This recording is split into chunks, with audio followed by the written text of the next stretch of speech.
Okay, this is the marking system for the Cohorts Classics or Cohort Classics. These are inspired by the Arco playing cards. We wanted a casino style deck at Illusionist, but with incredible markings, kind of akin to Speed Reader in the fact that they're huge and very visible and very easy to read. So I'm going to run through the marking system on these. It's super easy. Essentially on the back design, in the top left corner and the bottom right corner of the back design, there will be a hidden marking. So I'll go through these for you.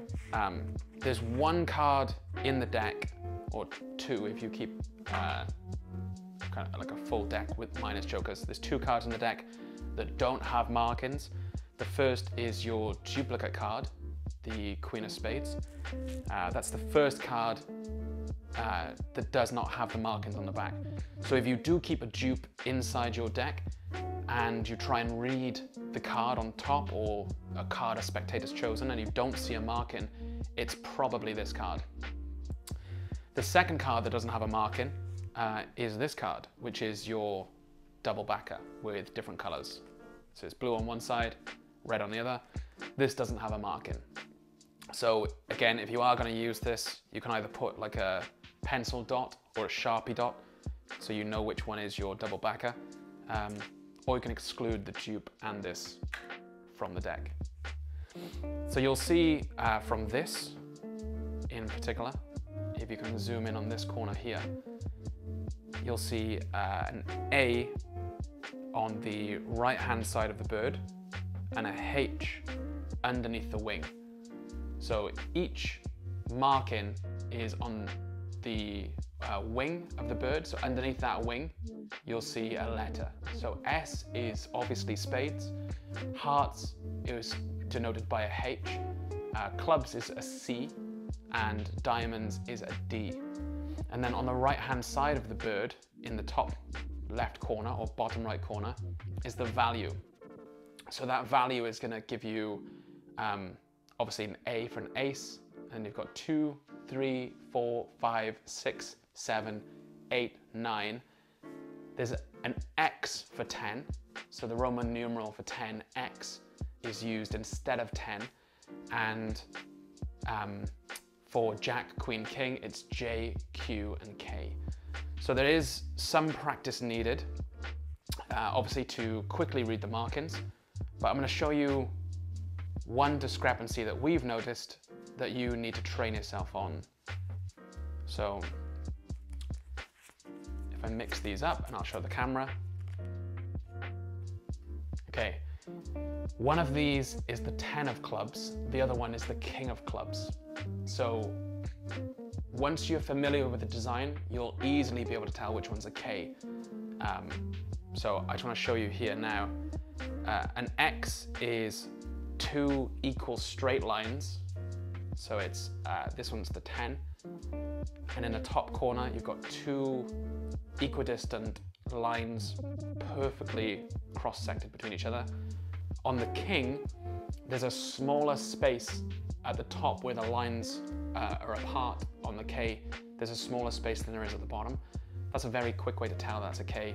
The other way to tell, obviously, is there's a kind of straight line for the K, and there's 2 cross lines for the 10. So the K has kind of like this, and the 10 like this. So, you know, at a glance, I can tell from probably an arm's length the difference between those two. But that is one thing that, you know, we just want to make sure that you're not caught out on, especially, is the 10 and the King. So that's with every card. So I'm going to give you guys a test at home. I'm going to take out one card, and hopefully the camera can zoom in on this one. And you've got to decide now, knowing what you know about the marking system, whether you can see that marking from here. You've got to decide now what card that is. So I'm going to ask the cameraman behind the camera, Lloyd Barnes, if he can see that marker and tell me what card that is. 6 of diamonds. The 6 of diamonds. Give yourself a round of applause at home if you got that one correct. But if he can see it from all the way over there, and you know, I'll show you how far away he is. Like, I can't even hit him in the face. He's probably about 2 arms length away from me. So if you can see that, a 6 is here by the bird's beak. That's where the value is. And the suit is the D. It's underneath the wing there. Okay, so I'm going to test you guys again. I'm going to pull out a random card. So knowing what you know now, look for where the beak is. That'll tell you the value of the card.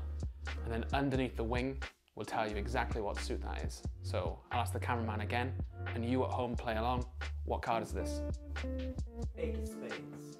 And it is the 8 of spades. So as you can see, it's a very easy marking system with this deck.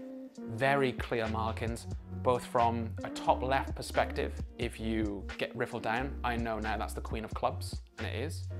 So you can have a free selection. They say stop, they say it's there, it's the 8 of diamonds, and it is the 8 of diamonds. So you can get a good read from there.